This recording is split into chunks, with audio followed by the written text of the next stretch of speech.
Muito bem. Nosso 19º encontro para tratar do Evangelho de João. Ainda estamos no capítulo 4 de João e eu queria ver com vocês entre o versículo 43 e 45 o que João deixou registrado para nós entendermos assim as verdades do reino de Deus. Vamos ao texto. No versículo 43, capítulo 4, João escreve assim: passado 2 dias, que 2 dias são esses? Aqueles 2 dias que Jesus permaneceu lá em Samaria, anunciando entre os samaritanos as verdades do reino de Deus e sendo muito bem recebido, diga-se de passagem, diferente dos fariseus, dos judeus, dos escribas, que rejeitavam o tempo todo os ensinamentos de Cristo. Mas depois de 2 dias partiu para a Galileia. Ele tinha saído da Galileia, veio até o Jordão, agora ele está voltando para a Galileia. Passou por Samaria, agora ele está chegando em Galileia. No 44, João registra: porque o mesmo Jesus testemunhou que um profeta não tem honra na sua própria terra. E o versículo 45 fecha, dizendo assim: assim, quando chegou a Galileia, os galileus o receberam, porque viram todas as coisas que ele fizera em Jerusalém por ocasião da festa. Que festa? Da Páscoa, a qual eles também tinham comparecido. Ou seja, depois de 2 dias em Samaria, muitos, não todos, muitos creram em Jesus. Não há registro de hostilidade lá em Samaria com relação à pessoa de Jesus. E depois de 2 dias, Jesus volta então para a Galileia, retorna a Galileia. Aí João relatou: porque o mesmo Jesus testemunhou que um profeta não tem honra em sua própria terra. É interessante João ter colocado isso aqui. Mateus também registrou a rejeição de Jesus lá em Nazaré. Não teve rejeição de Jesus em Samaria, mas teve sim muita rejeição de Jesus na sua própria terra, lá em Nazaré. Lá em Mateus capítulo 13, a partir do versículo 54, você vai encontrar alguma coisa assim: chegando à sua terra, quem? Chegando Jesus à Galileia, ensinava-os na sinagoga, de tal sorte que se maravilhavam do que diziam. E diziam lá: de onde vem essa sabedoria e este poder miraculoso? De onde vem? Aí vem só a expressão que eles usam: não é este o filho do carpinteiro?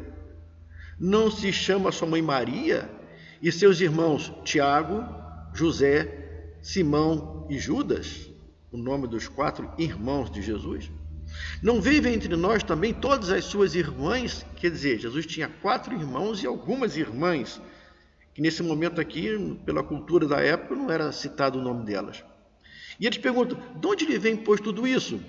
E escandalizavam-se nele. Jesus, porém, lhes disse: não há profeta sem honra, senão na sua própria casa, na sua própria terra. E não fez ali muitos milagres por causa da incredulidade deles. Mateus deixou isso registrado para a gente. Marcos e Lucas também registram essa rejeição de Jesus pelos seus familiares, pelos seus irmãos judeus. Essa rejeição, então, está registrada nos 4 evangelhos. Nos 4 evangelhos você encontra a rejeição que Jesus sofreu de parte dos seus.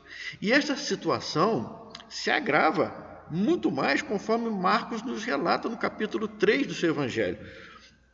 No capítulo 3 de Marcos, vamos ver uma rejeição muito acirrada a Jesus, não por parte dos fariseus, ou dos saduceus, ou dos escribas, mas por parte dos seus familiares.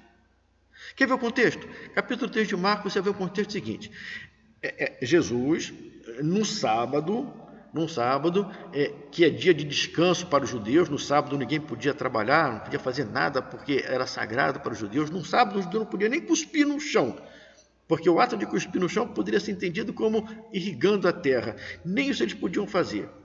Então, no sábado, Jesus vai entrar numa sinagoga lá nas regiões da Galileia. Não é no templo, é numa sinagoga, um lugar afastado do templo. Nessa sinagoga havia um homem que tinha a mão ressequida. Quando Jesus chega, num sábado, numa sinagoga, um homem com a mão ressequida está ali de frente de Jesus. E as pessoas que estavam ali começaram a observar para ver se Jesus iria curar aquela pessoa no sábado. Isso daria razão para acusá-lo de estar quebrando a lei mosaica. Seria então uma oportunidade para acusar Jesus de estar fazendo alguma coisa errada. Aí Jesus vai chamar o homem e bota no meio e faz uma pergunta para todos: é lícito fazer o bem ou fazer o mal no dia de sábado? É lícito salvar a vida ou tirá-la num dia de sábado? Aí todos ficam em silêncio e Jesus faz a cura, Jesus faz o milagre. Fariseus e herodianos, naquele mesmo momento, começam a conspirar contra Jesus e já começam a planejar como matá-lo. Jesus está quebrando uma lei, a lei mosaica, a lei que nós ensinamos, a lei que nós aprendemos. Ele está fazendo, jogando fora tudo aquilo que a gente ensinou.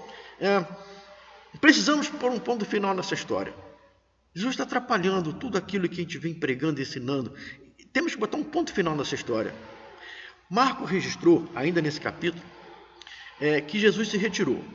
Aí Jesus vai se retirar, foi lá para as margens do mar da Galileia, mas uma grande multidão seguia. Marcos fala que eram homens da Judéia, de Jerusalém, da além do Jordão, de Tiro e Sidom, lá das margens do mar Mediterrâneo, vieram, e Jesus curava e expulsava demônios, e pregava as verdades do reino de Deus. No versículo 13, ainda desse capítulo 3, Jesus sobe ao monte, e nesse momento ele escolhe os seus 12 apóstolos. Escolheu Simão Pedro, Tiago, filho de Zebedeu, o João, irmão de Tiago, André, Filipe, Bartolomeu, Mateus, Tomé, Tiago, filho de Alfeu, Tadeu, Simão o Zelote, de uma casta diferenciada de homens que lutavam, com luta armada mesmo, com guerrilhas, contra os romanos, e Judas, o Iscariote, aquele que o iria trair.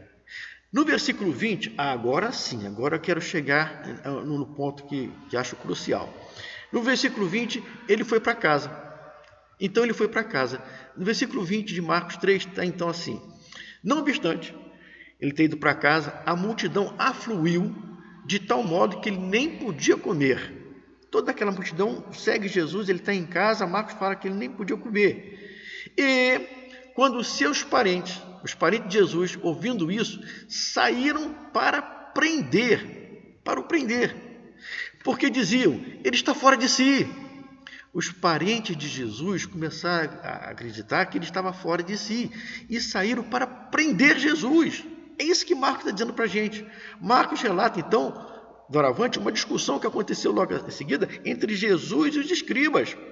Os escribas estavam acusando Jesus de expulsar demônio pelo poder de Beelzebu. Aí no versículo 31, nessa confusão, Jesus discutindo com os escribas, os parentes querendo prender Jesus. Aí no versículo 31 está assim: nisto chegaram sua mãe e seus irmãos, tendo ficado do lado de fora, mandaram chamá-lo. A família de Jesus.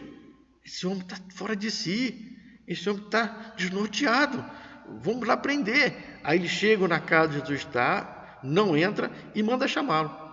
Muita gente estava sentada ao redor deles e lhe disseram, Marcos está escrevendo, olha, a tua mãe e teus irmãos e tuas irmãs estão lá fora à tua procura.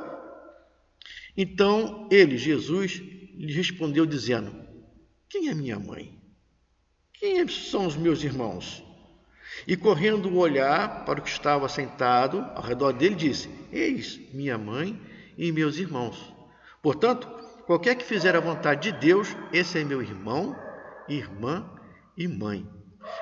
A rejeição aqui é dos seus parentes, da mãe, do irmão e das irmãs. Eles estão falando, esse Jesus está fora de si. Prende esse homem. Eram eles que estavam aqui rejeitando a Cristo. Vamos botar o texto de João? Vamos lá. Aí João escreve ainda no capítulo 4, no versículo 45. Assim, quando chegou a Galileia, os galileus o receberam porque viram todas as coisas que ele fizera em Jerusalém por ocasião da festa da Páscoa, a qual eles também, galileus que estavam lá comemorando a festa, viram.